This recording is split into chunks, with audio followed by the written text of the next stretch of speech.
El inicio del todo puede ser algo abrumador, que da paso hasta el filosofar, divinizar o ignorar. Por suerte, en la actualidad tenemos la capacidad de teorizar gracias a los descubrimientos y entendimientos científicos. En el gran Big Bang, el universo se expande a grandes cantidades de calor, dando origen a lo que conocemos como materia. Los inicios eran mediante pequeñas partículas, es decir, pedacitos diminutos de materia, llamados quarks, que al paso de miles de años llegarían a formarse estos aclamados, o los que conocemos como átomos. En concreto, el átomo de hidrógeno y el de helio. Si te interesa más este tema, puedes ver el video de Entendiendo la Química, pues te ayudará mucho. La reacción de estos átomos da origen a unas nubes, que al contraerse nacen las estrellas, como el Sol, que sí, está hecho de helio e hidrógeno. Estas estrellas colapsarían y serían supernovas. Las supernovas son, pues, cuando una estrella explota, resultando en más elementos de átomos como nitrógeno, oxígeno, fósforo u oro.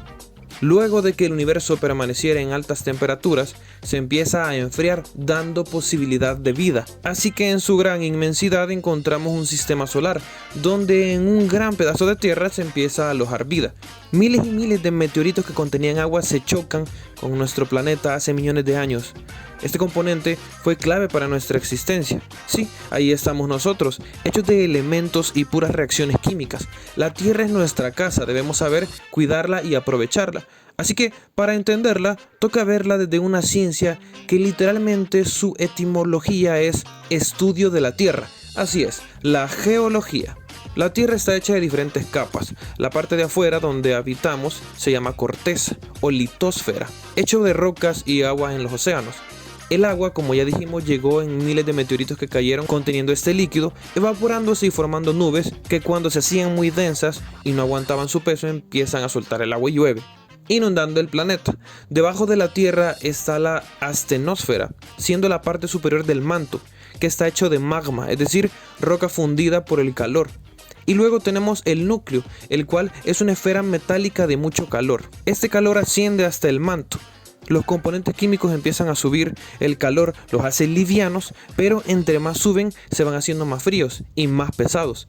En un momento por el peso volverán a caer, y al caer se vuelven a calentar, se vuelven a ser más livianos y suben y entran en un bucle llamado corrientes de convección. Esas corrientes bruscas, al pasar los años, empezaron a agrietar la litosfera, o sea la corteza, dejándola en pedazos como si se tratasen de piezas de rompecabezas. A cada pieza se le conoce como placa, y esto lo conocemos como tectónica de placas. Pues las corrientes de convección no solo han agrietado la Tierra, sino que además hacen que las placas tectónicas se muevan. De hecho, el mundo no era como lo conocemos actualmente. Se dice que solo había un gran continente llamado Pangea, que mediante la tectónica de placas se formó lo que actualmente conocemos. Las placas chocan entre sí y el lugar donde esto ocurre se le llama zona de subducción, donde dependiendo del tipo de placas que choquen se formarán ciertas cosas. De hecho, existen dos tipos de placas, las continentales de la Tierra y las oceánicas del mar. Cuando dos continentales chocan nacen las cordilleras. Cuando es una oceánica con una continental se dan los volcanes, dándole paso al magma del manto. Y cuando son dos oceánicas disminuye la superficie, es decir, se dan lugares más hondos. Y todo esto, por supuesto, es lo que produce los temblores y terremotos que conocemos. Se sabe también que el Sol libera energía que podría destruir la Tierra. Lo que nos protege de esto es un campo magnético provocado por el núcleo que contiene dos polos opuestos, como si fuera un gran imán. Al producir las ondas electromagnéticas y sumado con la rotación de la Tierra, se produce este campo que nos mantiene vivos. Con esto se orienta la brújula y sabemos cuál es el polo norte y sur. Estas energías, o mejor conocido como vientos solares, también se pueden colar en el campo magnético por el lado de los polos, y es lo que produce la aurora boreal, un paisaje hermoso en el cielo. Se sabe que el campo magnético puede revertirse después de una cantidad de años específica. Esperamos que si pasa no muramos. De hecho, los científicos afirman que muchas especies han sobrevivido a esto, así que no hay que alarmarse. La litosfera hecha de rocas se empezó a agrietar y al fusionarse este fenómeno con el agua y los minerales se dio el suelo, lo que permite el nacimiento de plantas. Pero, ¿qué son los minerales? En el inicio de la Tierra, con las grandes reacciones químicas y por la inercia de los átomos en formar moléculas, refiriéndonos a la regla del octeto o electrones de valencia, que insisto ver el video de Entendiendo la Química para entenderlo mejor, se dieron los minerales, que son sólidos inorgánicos, o sea que no tienen vida, son de origen natural, con una estructura cristalina, o sea que tienen una estructura de átomos súper ordenada. Existen miles de minerales distintos, de aquí tenemos el cuarzo, uno de los más comunes, y en posteriores tiempos muchos tendrían beneficios económicos, ya que también aquí hablamos del rubí, zafiro, el oro, la esmeralda, el diamante, etc. Los minerales al combinarse, ya sea con minerales igual que él o con otros, son los que forman las rocas. Es importante entender lo conocido como ciclo de rocas y su clasificación según su origen. Cuando el magma sale a la corteza y se enfría, salen las rocas llamadas ígneas, que se caracterizan por provenir del magma. Por eso también se les llaman magmáticas. De aquí nace el basalto o el granito, que es la roca más común y de hecho es de lo que está hecho la corteza. El granito está hecho mayormente de cuarzo, uno de los minerales más comunes. Por los cambios climáticos, estas rocas ígneas empiezan a descender y así las obtenemos. Pero las que caen en el agua dan paso a las llamadas rocas sedimentarias. De aquí nace la arenisca o el carbón. Los procesos geológicos entierran estas rocas hasta llegar a altas temperaturas y junto a esto y la presión se dan las rocas metamórficas, como la pizarra o el mármol. Muchas de estas rocas ascienden a la superficie por los procesos terrestres y así las obtenemos, pero otras se funden y se hacen magma nuevamente para repetir el ciclo. Los minerales, los elementos, las rocas, todo lo usamos para muchas cosas gracias a la geología. Así que vamos a enlistar algunas. El yeso sirve para alisar las paredes que construimos para luego pintarlas. Las joyas se fabrican con oro, esmeralda o diamante. El cemento, que es un polvo creado con clinker, yeso y caliza, es lo que nos ayuda a la construcción. Todo lo que construimos está a base de concreto, que es cemento con arena, piedras, grava y agua. Sabemos que la madera es un material muy usado. Viene de los árboles, obviamente, pero también de aquí sale el papel y cartón, que se hacen máquinas que hacen trocitos de madera quedando como polvo y luego lo ponen en recipientes de alta temperatura para que esos trozos con el calor se conviertan en una masa o pasta llamada pulpa y se aplana y se seca logrando formar grandes trozos de papel. Cuando es muy grueso es lo que llamamos cartón. También utilizamos a los animales y plantas, por ejemplo la tela que proviene de la planta de algodón o el pelaje de algunos animales, que de estos también sale el cuero. Los metales es otro tema muy importante en nuestra civilización. Todo está hecho a base de ellos: aluminio, cobre, bronce, etc. Uno de los más usados es el hierro, un componente natural y puro que lastimosamente se oxida. Para evitar esto, hacemos lo conocido como aleación, fusionarlo con otros componentes, fundiendo el material, por ejemplo, con el carbono, a veces con magnesio o níquel, y de aquí es donde nace el acero. Este sí no se oxida y es la base de la construcción. El zinc es un material que se usa para proteger al acero y también al hierro y que mantengan su calidad por más tiempo. Por cierto, el zinc es un elemento y también es un mineral hecho de este elemento. Se llaman igual, pero no te confundas. Solo son nombres y ya. El plástico también es importante saber. Este está hecho de petróleo. Sobre esto ya hablaremos más adelante. Como vemos, los recursos que nos da el planeta los hemos usado desde hace muchos años para subsistir. La pregunta es, ¿cómo extraemos todos estos componentes? ¿Magia? ¿Brujería? No, esto es gracias a la minería. Ahora hay cosas que no debemos explicar. El agua, por ejemplo, no necesitamos hacer mucho para conseguirlo. Lo que sí debemos buscar son cosas como oro, diamante, hierro, zinc. ¿Dónde lo encontramos? Como sabemos, los minerales son formaciones naturales, pueden aparecer y estar en cualquier lugar del planeta, de forma subterránea o a cielo abierto. El truco está en encontrarlos. Para esto, los geólogos analizan el suelo dependiendo de sus propiedades, teorizan sobre posibles componentes. Para confirmar se utilizan máquinas y si hay una buena cantidad del material que se busca y vale la pena, empieza el proceso. Deben poner extensiones eléctricas si es que el lugar está alejado de una fuente, pues se necesitará mucha energía para crear una mina. Cuando el material está cerca se llama mina a cielo abierto y cuando está a mucha profundidad son las minas subterráneas, donde se necesita la mano humana para que estos piquen y consigan el material. Y así hacemos uso de los recursos naturales. Pero esto no lo es todo, la energía también la creamos a base de estos. El problema es que en la Tierra tenemos recursos que pueden renovarse y otros que no. O sea, estos últimos van a desaparecer en algún momento. Los recursos renovables se regeneran rápidamente o no se agotan, como el agua, el calor, o sea, la geotermia, la energía del sol, que con 1 hora de la energía que nos llegue del sol nos alcanzaría para todas las necesidades anuales de la humanidad.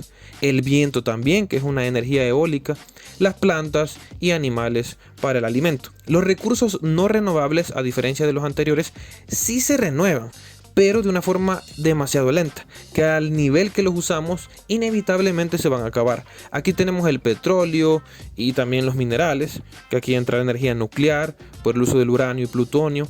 Ya hablaremos de esto para que lo entendamos. Entendamos bien cómo funcionan estas energías. Para empezar, lo que buscan todas es generar energía eléctrica. Siempre es el mismo resultado, pero con diferentes métodos. Verán, esto es para otros temas, pero expliquémoslo rápido. Gracias a Michael Faraday se ha descubierto que si pasas un imán dentro de una recubierta de cobre y lo empiezas a friccionar una y otra vez, producirá energía, es decir, electricidad. Si esto lo haces a escala macro, tendrás un generador, y si le conectas conductores de electricidad, como lo es el cobre, y lo recubres con material que no conduzca la electricidad para no electrocutarnos, y lo llevas a las casas, le darás corriente a todos, en resumen. El detalle es: ¿cómo haremos para que este imán esté friccionando? Uno de los métodos más famosos y utilizados por ser parte de las energías renovables es con las presas hidroeléctricas. Hidro viene de agua y eléctrico de electricidad. Estas se construyen en los ríos, ya que generan corrientes de agua, y esta energía será casi infinita, ya que nunca para. Esto es porque aun cuando hay sequía, el agua lluvia se acumula en el suelo de los ríos. A eso se le llama acuífero y luego sale para seguir generando corrientes. Entonces es un negocio redondo. Esta agua pasa por la presa, la cual contiene unas turbinas que empezarán a girar por la fuerza del agua. A eso se le llama energía mecánica, parecido al hámster corriendo en una rueda. Al vincular esta energía con el generador, hacemos electricidad y listo. También está el método de geotérmica, aprovechando los gases a presión que salen del manto de la Tierra, y aprovechamos su energía para producir la electricidad, como antes mencionamos. Aunque este tipo de tecnología se dice que está aún en pañales. En el caso de los aerogeneradores, lo hacen por el aire, que también es infinito. Estas máquinas tienen un sensor para girar en dirección del viento y aprovecharlo. El movimiento de sus hélices genera la energía mecánica. Esta se vincula a un generador, nuevamente, que está por la parte de arriba, y baja hacia la base, donde está un transformador, para mandar la electricidad de manera más uniforme. Y bueno, ahí van los cables. Para aprovechar la energía del sol lo hacemos mediante paneles solares, y son muy interesantes, pues en resumen están hechos de celdas. Se supone que 36 es lo menos que pueden tener. Cada celda, formada mayormente con silicio, está alterada para que tenga una parte de carga positiva y otra negativa. Esto obviamente alterando las partículas de electrones que definen la carga del átomo. Mayor detalle en el tema de entendiendo la química. Por la fuerza electromagnética, al tener positivo con negativo que se atraen y luego exponerlas a la luz solar, se produce la energía. ¿Esto por qué es? Albert Einstein ganó un premio Nobel por el descubrimiento del efecto fotoeléctrico, donde un circuito que tenga alta energía y que siempre tendrá su lado positivo y negativo, que a estos les decimos electrodos, como en una batería o pila, producirá carga eléctrica en el aire, y los electrodos se conectan por la conducción eléctrica que hay.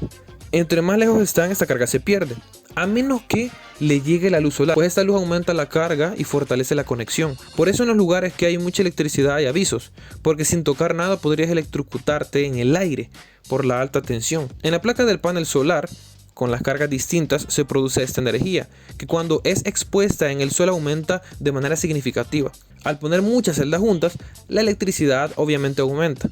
Al poner muchos paneles, pues ya podemos aprovechar esta energía para una civilización.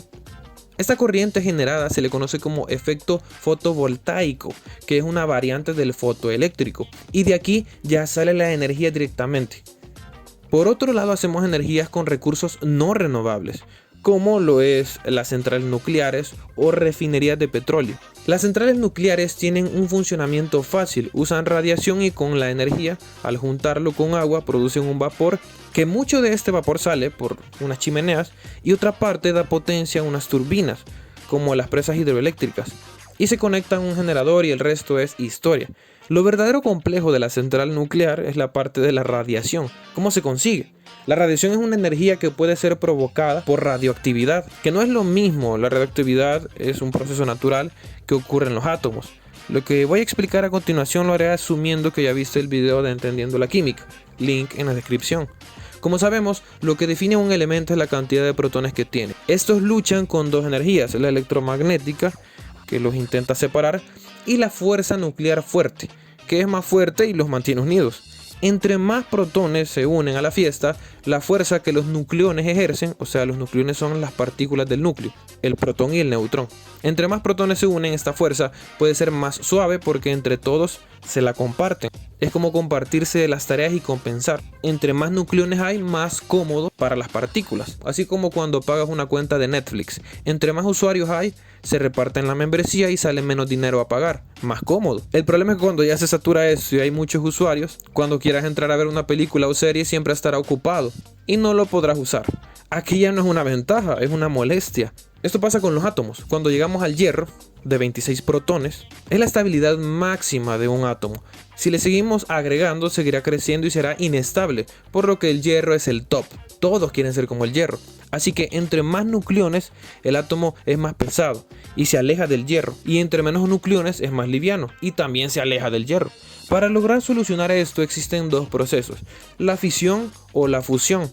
En la fusión el átomo es pequeño, así que quiere más peso y se fusiona con otro para crecer. Así como cuando hablamos cuando el hidrógeno se une con el helio y eso produce energía. De esto está hecho el Sol.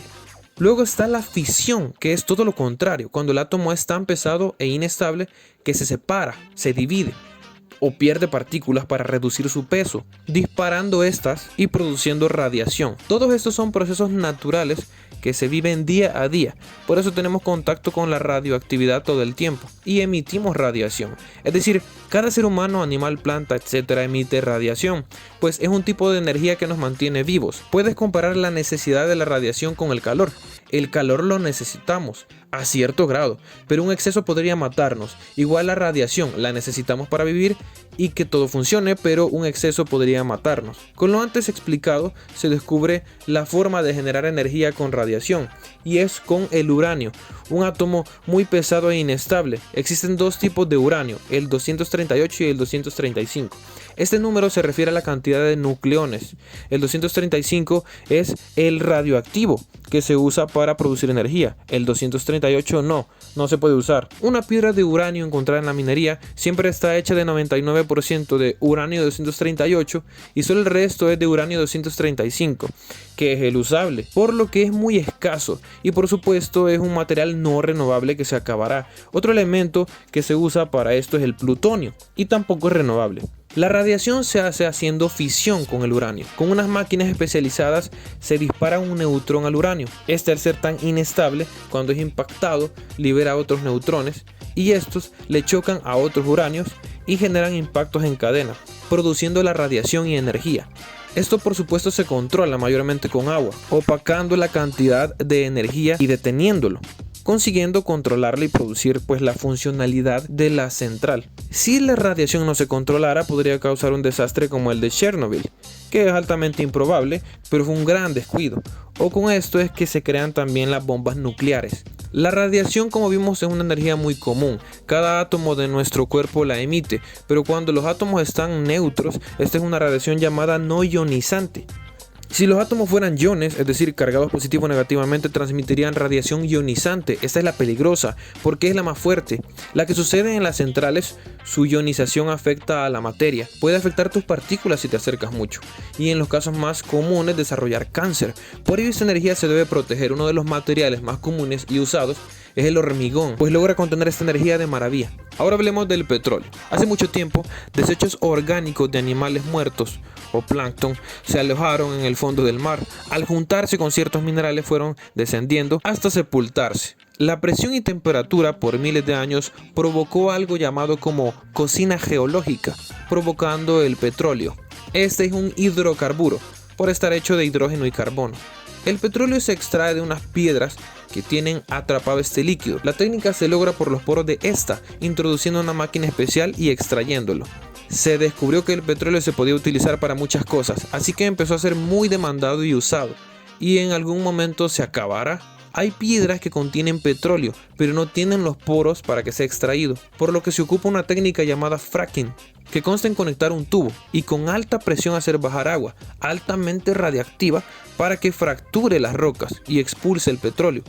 Esta técnica es altamente contaminante ya que el agua se hace inservible y debe enterrarse para que no cause problemas. Es una contaminación excesiva. El petróleo adquirido se lleva a la refinería, donde se calienta a altas temperaturas de diferentes niveles y se separa en una especie de bandejas, donde dependiendo de la temperatura adquirimos diferentes componentes. Entre estos están el butano y propano para los gases de las casas, el nafta para la gasolina, plástico y asfalto para las carreteras, queroseno, que es el combustible de los aviones, entre otros. De todo el manejo del petróleo nacen las plantas de cogeneración, aprovechando la combustión del petróleo con altas temperaturas y con esto provocar la energía de lo que ya antes hablamos. A estos lugares también se les conoce como centrales de carbono. La energía más utilizada mundialmente es con combustión.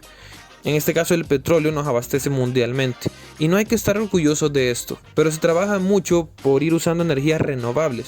La más común es la hidroeléctrica. Tú puedes googlear y saber qué tipo de energía usa tu país. En Estados Unidos la número 1 es el petróleo, pero también usan las renovables y la nuclear. En Europa básicamente lo mismo. Lo más utilizado es el petróleo y la nuclear, aunque también hay muchas renovables. Latinoamérica también se abastece mayormente con el petróleo. También hay centrales nucleares, por ejemplo en Argentina, y así hay otros casos curiosos. En El Salvador, país inundado de volcanes, se usa mucho la geotérmica y también la hidroeléctrica. De hecho, en este país, más del 60% de energía es renovable. Venezuela, otro caso, obviamente su mayor adquisición es de petróleo, pero también se abastece de energía renovable, como la hidroeléctrica. Paréntesis, se dice que la energía más eficiente es la nuclear, porque su vapor es de agua, no contamina y es altamente eficaz cuando se tienen los cuidados precisos, mientras que la hidroeléctrica interrumpe el ecosistema hídrico, la solar requiere mucha minería para encontrar los minerales necesarios para hacer los paneles solares, además de la chatarra que generan cuando ya no sirven, la eólica daña el suelo, etc. Pero obviamente todo esto es debatible. La idea de utilizar energía renovable no solo es para que no se acabe, sino para que no genere más contaminación en nuestro ecosistema, pues la contaminación puede matarnos. Ahorita te explico, todo esto se resume en calentamiento global. El Sol produce una energía sumamente importante, lanza sus rayos hacia la Tierra y cuando choca en ella produce una energía llamada radiación infrarroja. Esta buscará salir al exterior, pero se topará con la atmósfera, una capa de gas que recubre la Tierra hecha de nitrógeno, oxígeno, dióxido de carbono y más. Al llegar por el espesor de la atmósfera, rebotará y volverá a la Tierra, y después de rebotar un par de veces más, saldrá sin problema. Esto nos ayuda a la existencia, pues gracias a este fenómeno llamado efecto invernadero es que podemos mantener el calor que produce el Sol y podemos subsistir. Si la atmósfera llegase a ser muy densa, hará que la radiación infrarroja no pueda salir. O sí, pero que le cueste mucho. Esto mantendrá un calor innecesario y producirá efectos negativos en la Tierra. Señores, esto ya está pasando y se llama calentamiento global. Pero, ¿cómo es que esta capa se hace más gruesa? Pues es por el carbono. Entre más hacemos acciones que liberen carbono y por lo tanto densifiquen la atmósfera, más calentamiento habrá. Por ejemplo, las energías no renovables producen mucho carbono que va directo a la atmósfera. Si en tu país se usa una energía así, entre la población más gasta electricidad y más energía consuma, más carbono se libera y más contaminación. Si fuese energía renovable, pues no habría problema. Aunque la energía eólica sí tiene un par de problemas a pesar de que sea renovable, pues sus instalaciones afectan el suelo. ¿Y esto qué tiene que ver con la atmósfera? Pues el suelo, y al igual que los árboles, tienen un efecto de absorber el carbono, es decir que entre más árboles y suelo saludable hay, el carbono se absorbe y no llega a la atmósfera. Por eso la deforestación también es mala. Botar basura es malo porque daña el suelo, ya que sus componentes son tóxicos para él. De hecho, la basura no es un contaminante por sí misma, sino cómo se gestiona. Si se reciclara todo no habría problema. Tampoco serviría si la lanzamos al mar, pues empezamos a matar la vida marina y todos los residuos se vuelven microplásticos que al ser ingeridos por los peces nos llegan a nosotros cuando nos los comemos, obviamente siendo algo malo para la salud. Si tú solito adaptaras hábitos ecológicos que no afecten a la emisión del carbono, no resolverías nada. Pues por más duro que suene es la verdad, el verdadero cambio está en los gobiernos y empresas de cómo gestionan las energías y métodos ecológicos. ¿Cuáles son las consecuencias del calentamiento global? Pues mencionemos algunas. Número 1. El calentamiento hará que muchos alimentos no se puedan cultivar con facilidad, provocando sequías. Número 2. Los animales son afectados en su ecosistema y empiezan a extinguirse. Número 3. Por todo lo antes mencionado, la economía caerá, pues se produciría inflación por el gran aumento de precios de los alimentos. Número 4. Los glaciales se derriten, el agua sube y puede existir inundaciones en ciudades. Número 5. Los huracanes reparten las temperaturas calientes hacia las zonas heladas del mar. Entre más calor hay, el huracán debe ser más grande para abarcar este calor, por lo que los huracanes serían más fuertes y podrían causar más destrozos si llegasen a ciudades o pueblos. Número 6. En las temporadas de climas, en un momento las temperaturas calientes se combinan con las heladas de los polos, produciendo el invierno. Últimamente el calor es tan denso que en vez de unirse, empuja todo lo helado y lo manda directamente a los lugares con habitantes, provocando fríos extremos y por supuesto muertes. Por eso debemos cuidar el planeta, ya ni por la naturaleza, sino por nosotros mismos. Como vemos, la geología nos ha dado grandes avances científicos y tecnológicos que nos han ayudado al progreso. Por ejemplo, la meteorología es muy curiosa. Logramos detectar las lluvias con unos radares que disparan ondas electromagnéticas que al detectar objetivos meteorológicos regresan la energía como una respuesta, logrando visualizar esto en un mapa para saber el nivel de lluvias. El azul y verde representa el nivel bajo. De amarillo a rojo, lluvias fuertes, y rosado es lluvia intensa y peligrosa, hasta con granizo. Eso lo puedes encontrar solo buscando sobre el color de la reflectividad meteorológica. Además, estos radares, con ayuda de satélites, otros instrumentos y cálculos matemáticos, ayudan a predecir el clima, que es otra cosa abrumante y compleja. También en la geología están los paleontólogos. Es una rama de la geología que nos propone las eras de la Tierra que hemos pasado y nos ayuda a apreciar hasta dónde hemos llegado. Las eras son las siguientes. Cuando inició todo fue el Arqueozoico, donde se data que pudieron llegar a existir algas como la única forma de vida. El Sol era joven, al igual que la Tierra. Luego le sigue la era Proterozoica. Todavía no existía la vida como la conocemos. Estas dos eras se engloban en el periodo precámbrico y es la más larga de las eras que proponemos, pues aproximadamente abarca el 88% de la historia terrestre. Todo lo poco que queda es lo que sigue. La era paleozoica es cuando empieza la vida marina y se desglosa en 6 etapas, donde la primera es la etapa cámbrica y la última la pérmica. Luego tenemos la era mesozoica, donde del agua llegamos a especies relativamente parecidas a las que conocemos ahora. Esta era tuvo varios periodos como el Triásico, el Jurásico y el Cretácico. Claro, aquí aparecieron los dinosaurios. Finalmente llegamos a la era cenozoica, donde estamos actualmente. Ya tenemos aves, reptiles, mamíferos, etc. Estamos nosotros, obvio, los más cool. Y pues vaya que son interesantes todos estos temas. Amigos y amigas, señores y señoras, la geología es muy compleja y creo que lo acabamos de ver. Tantos temas que abarca, tantos avances y entendimientos científicos que sin duda es una temática muy necesaria e interesante. Si les ha gustado, no dejen de seguir informándose, porque al menos en aspectos generales acabamos de entender la geología.